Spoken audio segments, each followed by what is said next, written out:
Assalamualaikum warahmatullahi wabarakatuh. Sampurasun mitra kaum dangu mancomania salam dunya.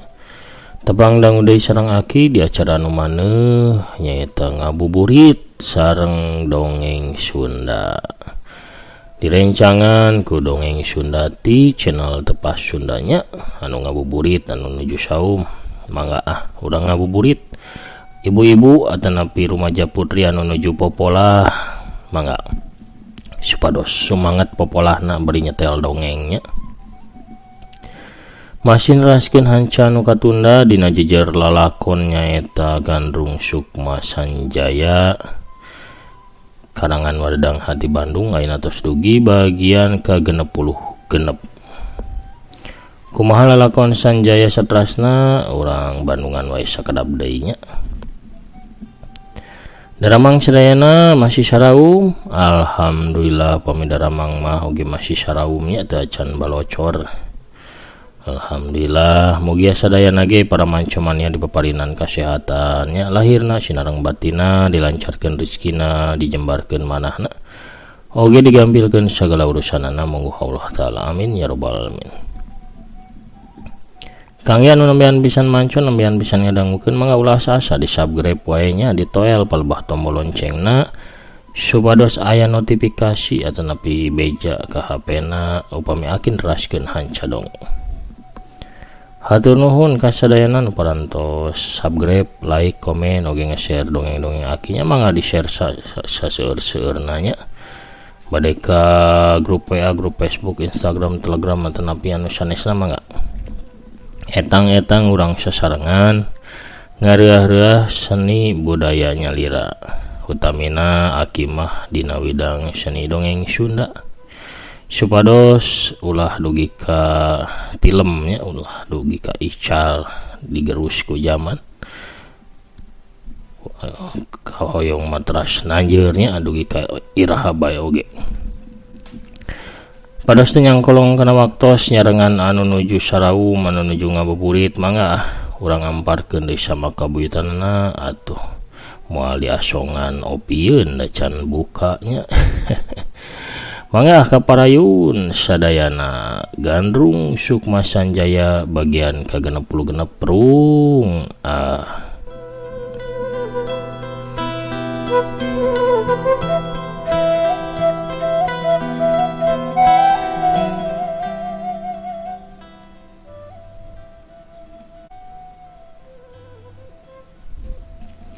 Dewa racun ngalieu ke arah tangkal kai anu jarakna aya kana 10 tumbak nama dibelah kencaeun tangkal anu dicicingan ku dirina. Breh kabireungeuh Sanjaya keur nangtung dina dahan kai bari leungeunna gugupay ka manehna atuh gancang Dewa racun teh ujlang ajleng jejorelatan. Tiji tangkal ka tangkal sajena muru ka tangkal kai anu keur dicicingan ku Sanjaya. Sakedeung ge Dewa racun geus tepi sarta nangtung di sagigireun Sanjaya. Hampurah kuring Dewa racun. Kuring ukur bisa nyalametkeun panah anjeun cek Sanjaya. Nya tapi anjeun ngagunakeun panah kuring manis sangeunana kitu. Kuring bae ge nu bogana da ngagunakeun panah lamun henteu kapaksa teuing mah. Sanjaya anjeun anu nyalametkeun singa bodong teh tina hanggantungan. Nya kuring Tapi singa bodong can bisa diselamatkan, manehna dibawa ku urang karaton. Lain anjeun anu ngamuk nanda para prajurit ka karaton Pulo Baliung pikeun nyalamatkeun si singa bodong. Lain kuring anu ngalakukeunana mah. Pas kuring tepi ka dieu kaayaan geus kawas kitu. Mayit geus pabalatak. Kuring bae ge heran ieu teh ningalina. Kawasna bae geus aya kajadian hebat jadi di dieu karaton teh. Cek Sanjaya bari ngalaan Gondewa jeung Wadah Jamparing tina tonggongna.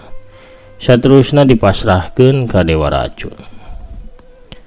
Sanggeus nyalenakeun Wadah Jamparing jeung Gondewa, Dewa Racun nyarita deui. Lain kuring oge lah lain anjeun.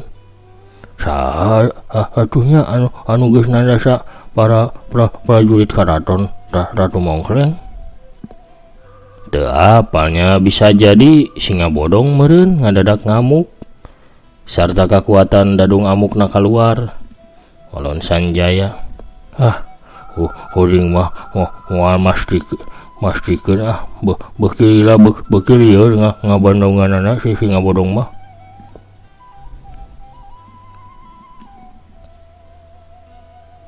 Singa Dewa Racun, kunaon singa bodong terek digantung di alun-alun. Kuring teh teu apal mimitina sabab sawaktu kuring tepi hanya pas pisan ningali singa bodong rek digantung ku algojo tah. Langsung we ku kuring teh ditulungan. Tanya Sanjaya. Cek obrolan warga mah cenah ku sabab si singa bodong teh disangka dadung amuk genep bulan kadukang nya pernah datang ka dieu ngamuk sarta loba anu tiwas. Manehna datang teh pikeun neangan kita Wedar Kusuma. Nya kita Wedar Kusuma kumaha leungit teu Sanjaya. Teu aya ye dina tonggong kuring disajeroeun baju. Baseuh henteu. Eta kitab teh bahanna tina kulit anu dilapisan ku lilin. Tiap lembaranna teh jadi cai teh teu bisa nyerep. Kamari sawaktu kuring hanjat ke basisir ku kuring geus dipariksa alus keneh, teu basi-basi acan. Syukur hari kitu mah. Lain tuluy kumaha bieu teh? Nya singa bodong aya di basisir ditewak we sarta ditawan. Eta mah geus apal atuh, maksud kuring kieu saha ari Ratu Mongkleng teh sabenerna. Ratu Mongkleng teh anakna saurang tokoh kolot anu gatelahna iblis Pulo Bangke. Anjeun pasti apal ka eta ngaran. Nya musuhna sobat kuring Dewi Asmara.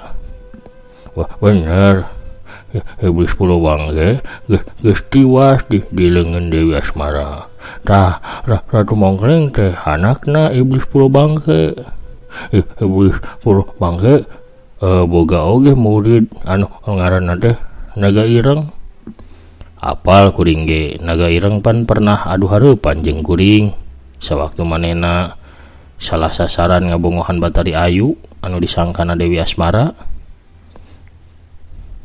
Tah ku sabab iblis Pulo Bangke teh leuwih nyaaheun ka muridna, nya Ratu Mongkleng teh ngejat minggat di Pulo Bangke.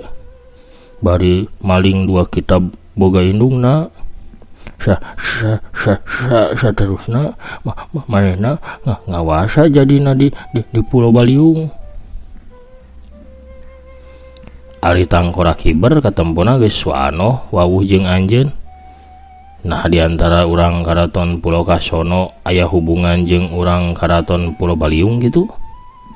Aya hubungan mumusuhan. Kumaha maksudna ieu teh? Ratu Mongkleng jeung pasukana pernah datang ngagempur ka Pulo Kasono. sabab manehna hayang ngawasa pulau kasono. Kami teh kateter mangsa harita teh ngan bae datang si siluman tujuh nyawa. Manehna mihak pihak kami. Ratu Mongkleng teh bisa diusir mulang ke tempatna. Di sabrak harita Ratu Mongkleng teu wanian deui nyerang ka pulau kasono. Sedangkan Durmala Sanca atawa siluman tujuh nyawa mihak kami teh kusabab hayang nendun jasa serta pamer kasaktian ka Nyai Gusti. Nyasangkan Nyai Gusti na daek dikawin ku manehna teh. Tapi Nyai Gusti teu madulian kana tindakanna si siluman tujuh nyawa anu mihak kami. Di harita Nyai Gusti teh wanti-wanti kami teh supaya henteu nyieun urusan jeung jalma-jalma ka karaton Pulau Baliung. Sangkan kami teu boga hutang budi ka siluman tujuh nyawa. Ceuk Dewa Racun nerangkeun panjang lebar.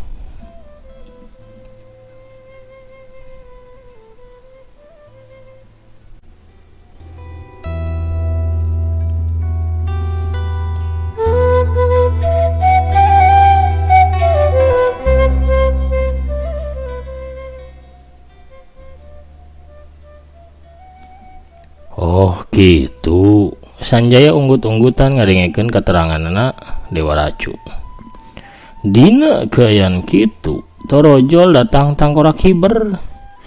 Tangkorak Hiber salamet manehna bisa pulih deui awakna tina racun sanggeus dipaksa diubaran ku Dewa Racun. Panon celong Cakradanu molotot napasna reng hapranjug ningali kaayaan karaton anu dipinuhan ku layon-layon para prajurit. Itu jalma anu tadi dilawan ku anjeun tuh Dewa Racun, cek Sanjaya. Nya bener ke cicing heula nya Sanjaya kuring rek ngadedengekeun obrolan Tangkorak Hiber jeung itu tuh prajurit Siminto, cek Dewa Racun. Dewa Racun nempelkeun dua curugna kana puhu celina panonna neuteub ka Tangkorak Hiber anu keur nangtung di palataran karaton sarta disampeurkeun ku saurang prajurit anu tayalian prajurit Minto. Kunaon ya bisa kejadian kieu ya? Kunaon Minto? Saha nu ngalakukeunana ieu teh? Tanya Cakradanu. Kuring teu ningali jalmana Gusti Panglima, cek katerangan Damar Jati sacan manehna maot mah cenah aya saurang jalma nu datang kokolebatan bari leungeunna teh ngaluarkeun angin bau hangit. Saterusna mah sababaraha prajurit teh ngadadak ngajungkel rubuh sarta tina sirahna ngaluarkeun getih.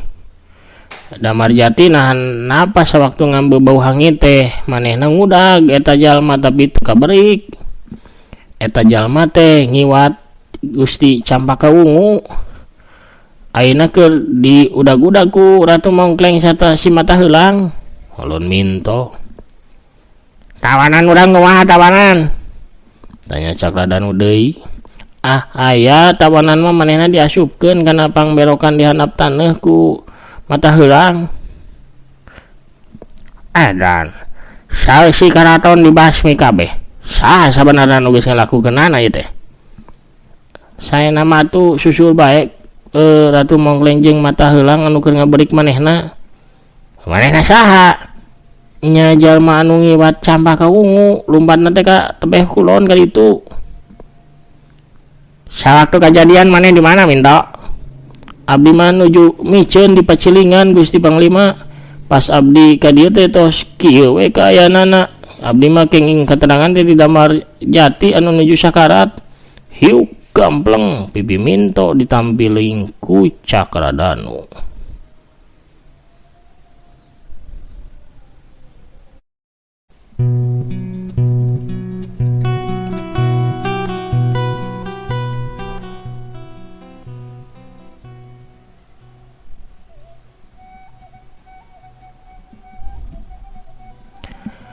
Di luhur tangkal kai Dewa Racun langsung ngabejakeun naon-naon anu kadenge tina obrolana Tangkorak Hiber jeung Minto.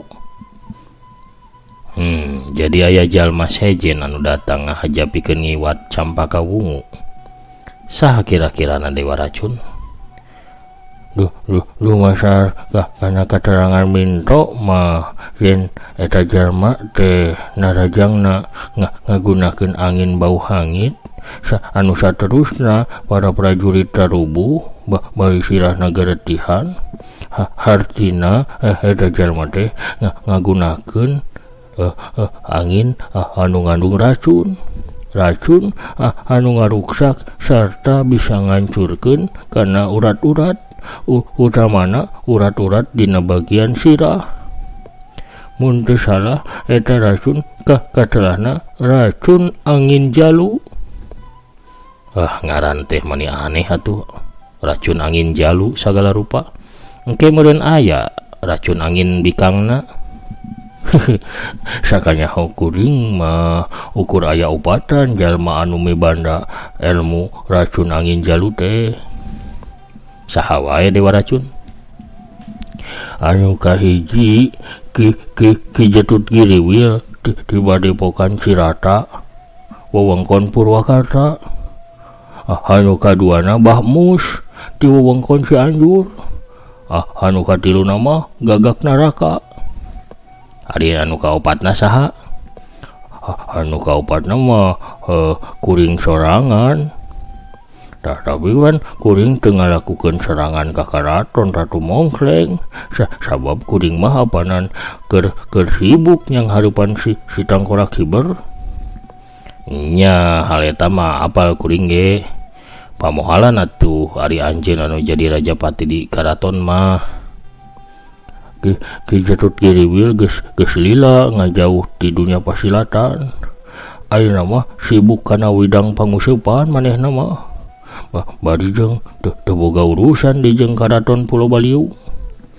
Sedengkeun Mbah Mus mah geus lila nyepi jadi patapa di Cianjur. Eta ge aya muridna urang Sumedang ngaranna teh Komar, tapi dah sibuk kana mabrik tahu deui maturan dulurna Kang Edi Sena alias Kang Brata. Jadi ukur Gagak Naraka sigana mah anu kasangkakeun ya anu datang ngiwat Campaka Wungu. Nya sigana wae Gagak Naraka. Sahari Gagak Naraka teh? Palayan satyana siluman 7 nyawa. Nah habat ngiwat Campaka Wungu manehna. Teuing atunya. Urusan cinta meureun sigana mah Sanjaya. Cinta deui. Lieur memang urusan cinta teh lah pohara. Nya supaya jelas mah kumaha namun urang berik we atuh. Cenah lumpatna teh ka arah kulon. Kusabab kadorong kurasa kapanasaran Dewa Racun jeung Sanjaya ngablesat indit nuju ke arah kulon.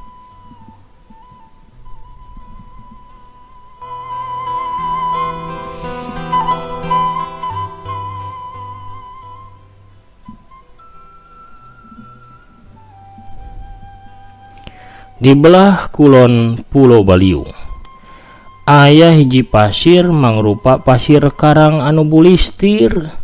Ukur lulumutan anu hirup eta ge di palebah lampingna.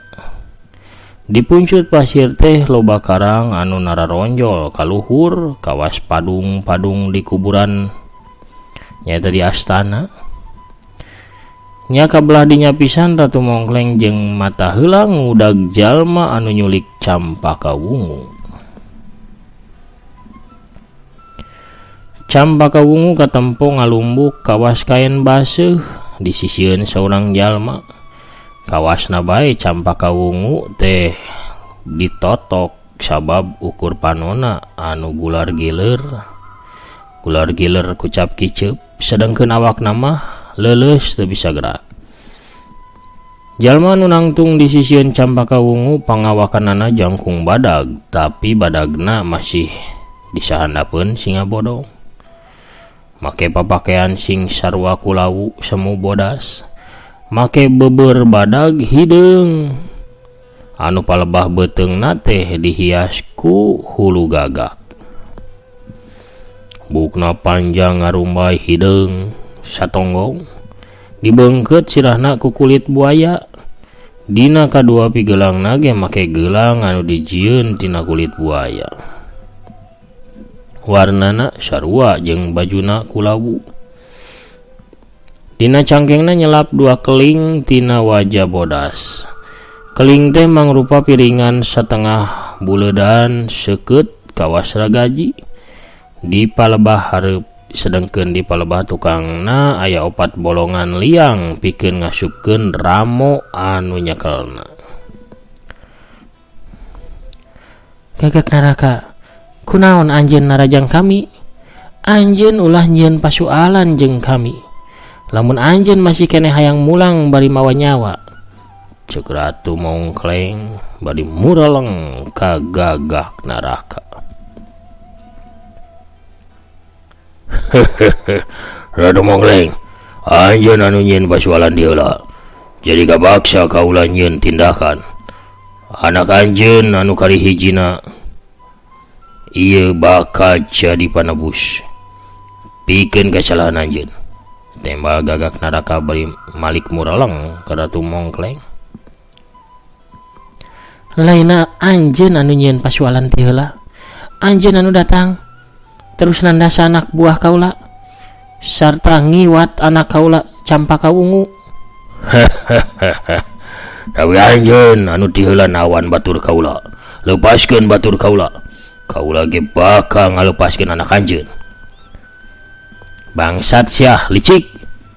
Cek mata heulang anu nangtung di sagigireun Ratu Mongkleng. Tutup sungut bau anjeun mata heulang.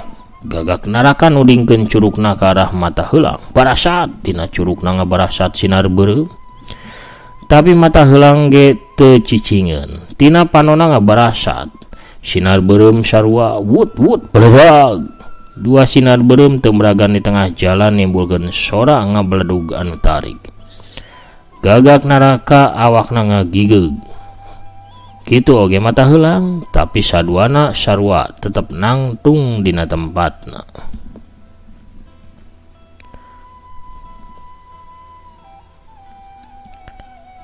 Gagak Naraka, batur anjeun si dadung amuk geus loba nimbulkeun korban. Wajar lamun manehna ditewak sarta dihukum. Sabab manehna pernah datang ngamuk ka karaton kaula bari keukeuh menta kitab Wedar Kusuma. Angduna pihak kami ge moal nyieun kaributan. Lamun anjeun masrahkeun eta kitab. Pihak anjeun ge salah alamat. Kaula henteu mibanda eta kitab. Terserah anjeun teh mah. Ayeuna mah bebaskeun batur kaula. Lamun henteu anak anjeun anu bakal dibawa ku kaula bakal diparabkeun ka batur-batur kaula. Lamun anjeun narajang ayeuna ka kaula, kaula bakal ngerahkeun tenggeulan kaula kana sirah anak anjeun. Pasti sirah anak anjeun teh bakal hancur. Wios ku abdi we urang sanghareupan ratu, cek mata heulang. Ulah kaula embung anak kaula cilaka. Keur kitu torojol datang tangkorak hiber. Iya bangsana Nyai Ratu. Wios abdi anu ngayonanana, cek tangkorak hiber. Ulah Cakradanu, abdi mampu pikeun ngabinasa eta jalma. Percaya tapi kaula embung kalengintan anak deui. Mata heulang anu nangtung di sagegireun Ratu Mongkleng ngaharewos ka ratuna. Nah dihulag Ratu, wioskeun we atuh. Tangkorak hiber anu sina maju.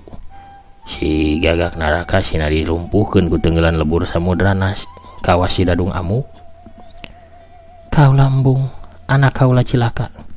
Engke bae sanggeusna anak kaula aman kakarak sina tangkorak hiber narajang ka Gagak Naraka. Oh kitu.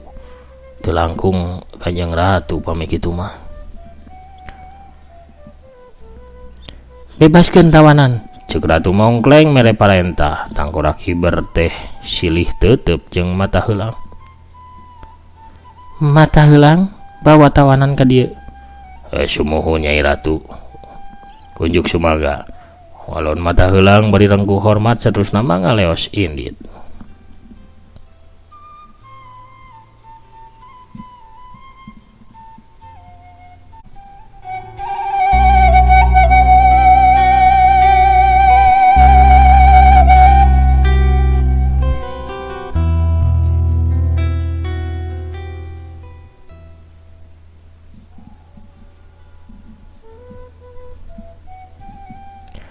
Digundukan batu karang anu naronjol dua pasang panonitenan kana sakabeh kejadian di eta tempat. Dua pasang panon teh milikna Sanjaya jeung Dewa Racun.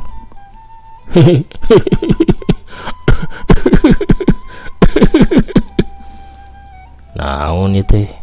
Naon anu lucu Dewa Racun? Teu pupuguh seuri kawasan nu kasurupan. Gagak naraka nyangka singa bodong teh dadung amuk tapi ka manehna meraan ngajorag ke Keraton Ratu Mongkleng sarta ngiwat sampah ka wungu. Bisi mah bener sangkaanana teh. Najan dina benerna ge tetep we urang kudu nyalametkeun singa bodong. Nya urang gempur we ayeuna atuh kitu. Ulah Sanjaya. Engke bae lah lamun singa bodong geus dipasrahkeun ka gagak naraka. Kakaarak urang tarajang gagak naraka. Sarta urang rebut singa bodong. Ku kituna urang teu nyieun urusan jeung pihak Ratu Mongkleng. Halus gitu oge. Tapi tetep kudu diawasan ta si mata heulang. Bisa-bisa singa bodong geus diracun ke di jalan keneh. Nya bener keun urang kuring we bakal nuturkeun mata heulang. Nya jiga tuh kaitu keun kuring anu nungguan di dieu. Dewa Racun ngolebat indit. Sedangkan Sanjaya pindah tempat ngadeukeutan ka gagak naraka. Dina kayan kitu torojol tiarah jalan aya saurang awewe tengah tubuh leumpang ngalenghoy di samping jangkung di kabaya beureum. Leungeun kencana ngelek boboko sedangkan leungeun katuhuna nyakelan nyiru anu disuhun dina sirahna. Nuju naon ieu teh? Nuju ngabuburit ieu teh ngarariung di dieu. Mangga ieu jarajan heula tah ibinya na kolak cau, kolak cangkaleng, kolak candil, kolak peuyeum oge aya. Aya kolak hui aya kolak segala macam pokona mah. Moal kuciwa kolak ibi mah nya amis nya kareueut nya cakial pokona mah matak dedeyeun. Tah dina boboko aya asinan dah seger kangge buka. Mangga sok dianjuk oge kenging da mancomania sok resep nganyuk da teh pohara pamiarsanya. Kuno rojolna Bisarwiti anu icalan kolak urang cekapkeun heula dongengna dugi ka dieu nya. Gandrung Sukma Sanjaya bagian kagenep-genep cagah urang tunda dihanjuang siang geusan sampeureun urang teuneun dihandelem sieum geusan aleun. Kewengi insyaallah waki dipedar deui nya. Doakeun wae teu aya halangan harungan akina oge jagjag. Pamirsa sadayana hatur nuhun ka sadayana nu parantos satya manco, satya ngadangukeun, satya ngarojong kana dongeng-dongeng akinya. Mugia sanaos barijeng basajan dongeng aki tiasa janten panglipur kalbu, pang beberah kana manah, pang repeh kana hate. Janten rencang ngabuburit oge rencang ngantosan saur. Hatur nuhun sakali deui. Ayeuna mah aki bade maos heula teu nepi ngabsen heula nya anu parantos komen atau napikintun salam di bagian anu genep 5 kamari nya. Aya Teteh Nuraini Silvina Dewi hauna hadir di Denpasar Bali. Ang Sule moal komen cenah rek pesan kolak canil we ka Bisarwiti mangga. Kang Anjar Wibawa Dewa Racun bisa witri tapang racunkeun aduh pohara aing mah galak euy. Kang Anang Brahmaki ari carita dongeng aya novelna sapertos carita Wiro Sableng sareng aya Icalana Jatinangor Mancumania. Kapungkur mah aya tahun 80-an 80-an mah kadiekeuna mah panginten tos lami teu dicetak kumargi nya kitu teh ayeuna mah kan tos serba digital terus kirang pajang pangintennya novel Sunda mah teu sapertos novel nasional anu seueur kitu nya. Ieu na maksudna teh kanggo urang Sunda hungkul panginten novel Sunda mah janten secara ekonomis kirang gitulah. Kang Ugan Gunawan hadir di Cimindi teh hatur nuhun. Imar Pising mantap ki makin serius yang ngupingkeun anak mah hatur nuhun Kang Imar mugi wae nya tiasa kahibur. Kang Dani Sujata tah mancot ras sehat ki amin. Teteh Irfan Yudianagel ti Raja Mandala nya kebahagus Setiawan di Jati Handapnya waluya dongeng Sunda hatur nuhun. Abah Mus Waalaikumsalam ki Abah Manco mugia waluya sehat berkah Kang Yaki oge sadayana. Salam ka sadayana Manco mania brung singa bodong sing salamet semuhun. Tulungan Wah Mus sagitu gaduh racun angin jalu teh. Teh Irma Rahmawati hadir nyobu Kang Agus Sudrajat aduh di Bandungnya. Kang Acep Mulyadi oge di Bandung. Teh Wiwin di Palihan Subang Taiwan hatur nuhun. Wilujeng ngabuburit ngantos magrib. Kang Rahmat Hidayat hatur nuhun. Esther Adelaide oge satia ngadangukeun hatur nuhun. Teteh Lia Ayu Wulandari Bawel oge hatur nuhun. Kang Atar Tawana hatur nuhun. Nyi Iteungna ti Bekasi hatur nuhun.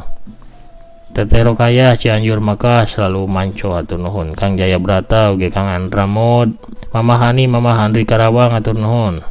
Teteh Hanita Parel aduh nuju calik we cenah dina jojodog seperti biasa. Antosan si Bisarwiti ngalangkung banginten bade ngaborong tajil. Kang Ali Bunyamin ti Cisompet Garutna hatur nuhun. Kang Muhammad Muklis oge ti Bogorna nya hatur nuhun. Wilujeng ngabuburit. Teh Suliani Kang Komarde Waalaikumsalam rampes mugi damang sadayana aki oge amin. Sumedang teh nya. Kang Nugraha Bewok Waalaikumsalam aki siap manco sumuhun. Japede rame ki hatur nuhun ti Serangna. Di Bandungna Buah Batuna aya Ambu Erntin Kartini Kang Ode Mulyono oge Master Cimahi teh. Pak Guru Mariana Yana Channel hatur nuhun. Aya Kang Wawan Setiawan di Dubai teh nya Emirat Arab hatur nuhun. Amin hatur nuhun pidoana. Kang Ade Goler Cibarusah Sindang Mulia Indah mancot ras. Salam hangat aki aduh pokona mah lope cenah. Pohara aki oge resep lah kanu sok mere eceng teh keur urab. Tur nuhun pisan. Ke Teteh Enji Pandeglang Banten hatur nuhun. Kang Etobri oge ti Pasuruan Mancumania Satianya. Kang Asep Suherman teh hilap ti Bekasina. Amin. Pidoana anu saya hatur nuhun. Mugia Kang Asep Suherman oge aya dina Ganjar kawilujengan. Kang Amen Cilengsi AK47 SAG Akbar teh nya Incu aki fokus aki seueur tinggalin episodena mohon atuh sok digaskeun cenah maraton deui. Dan tadi Iswahyudi atuh nuhun Kang Coki Matador Waalaikumsalam sehat rasaki amin. Satya Medar teras dongeng sanjaya insyaallah. Salami akina masih jagjag waringkas tiasa nyarios keneh tiasa ninggal keneh nya kaos keneh moal gedagang hinan aki malah da kumaha deui atuh bame sanes ku urang-urangna kusaha deui lah.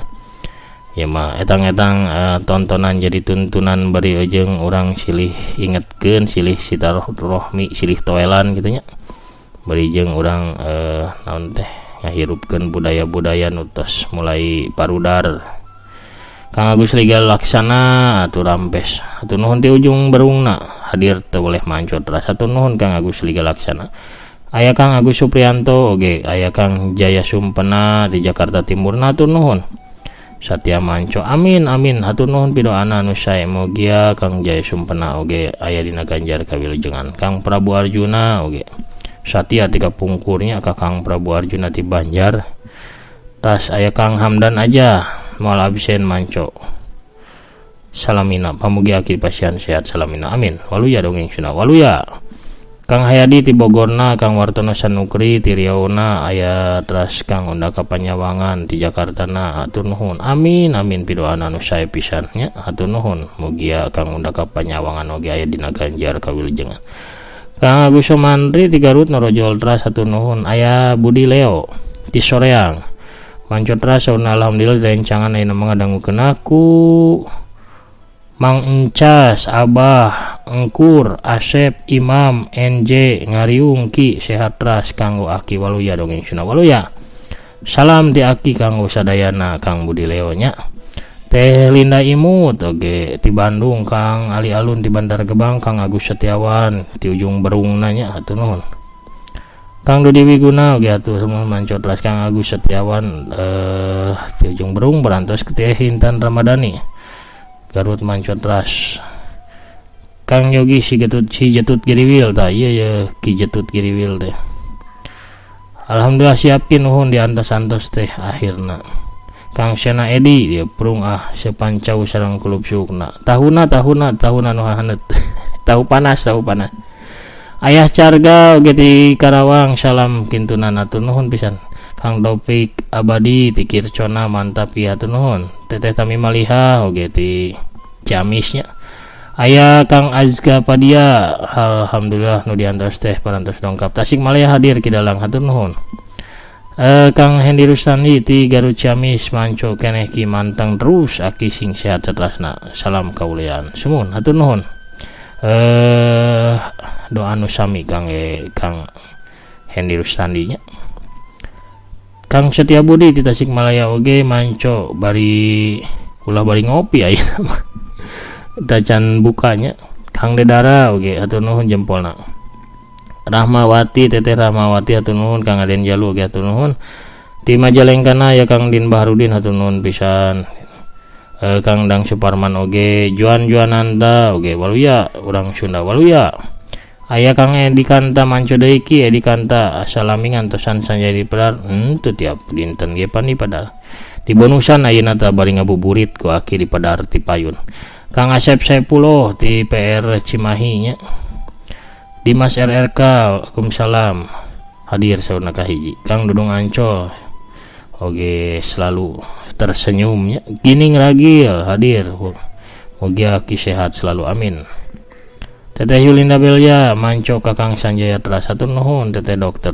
ya manco mania dongengnya di Palih Tasik aya Om Engkos di Kerkop natenya aduh hadir cuaca cerah ngabuburit mangga sakit ulah nu kapihatur akin amit mundur heula wilujeng buka puasa sakedap deui nya mangga Assalamualaikum warahmatullahi wabarakatuh permios cagah hanca